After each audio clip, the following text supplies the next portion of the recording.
महाराष्ट्राची पाण्याची चिंता आता चांगलीच वाढली आहे। धरणांमध्ये अवघा 28% इतकाच पाणीसाठा आहे। मुंबईच्या 7ही धरणांमध्ये 19% इतकंच पाणी आहे। पुणे विभागात केवळ 21% इतका जलसाठा आहे। त्यामुळे आता महाराष्ट्राची पाण्याची चिंता वाढताना पाहायला मिळते। बहुतांश ठिकाणी अवकाळीचा फटका बसलेला आहे, तर अनेक ठिकाणी मात्र उष्णता वाढतेय, पारा चांगलाच वाढतोय आणि त्यामुळे मोठ्या प्रमाणावर बाष्पीभवन सुद्धा होत आहे। मुंबईच्या 7ही धरणांमध्ये केवळ 19% आता पाणी शिल्लक आहे। पुणे विभागात केवळ 21% इतका जलसाठा शिल्लक आहे। त्यामुळे पाणी जपून वापरण्याचं आवाहन करण्यात आलेलं आहे।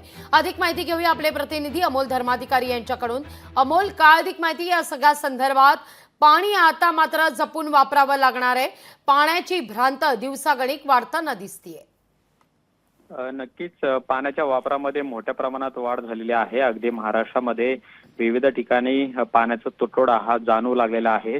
मुंबई, पुणे, मराठवाडा असेल या भागांमध्ये आता धरणांमध्ये मोठ्या प्रमाणामध्ये साठवण आहे ती सुद्धा आता कमी होऊ लागलेली आहे आणि त्यामुळे सातत्याने प्रशासनाकडून पाणी जपून वापरा असं आवाहन करण्यात येते। मात्र आता मे महिना सुद्धा अर्ध्यावर आलेला आहे, तरी सुद्धा महाराष्ट्रामध्ये उन्हाचा कडाका आहे तो अनेक ठिकाणी आपल्याला जाणवतोय आणि त्यामुळे पाण्याचं बाष्पीभवन हे मोठ्या प्रमाणात होतंय आणि त्यामुळेच अनेक ठिकाणी पाण्याचा तुटवडा हा आता जाणवू लागलेला आहे।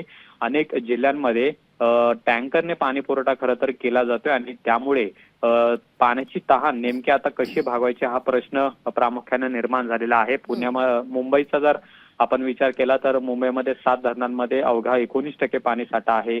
पुणे विभागामध्ये जे 5 जिल्हे येतात त्याच्यामध्ये जवळपास 21% पाणी साठा आहे आणि मराठवाड्यामध्ये सुद्धा अशीच पद्धतीची परिस्थिती आहे।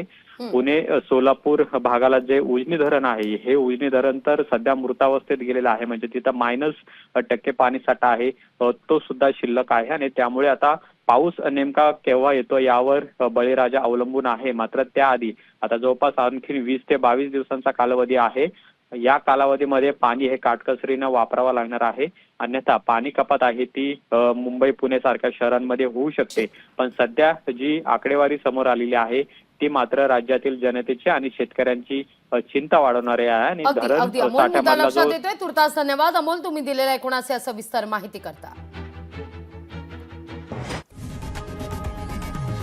लोकशाही मराठी ऐका, पहा, जागरूक रहा।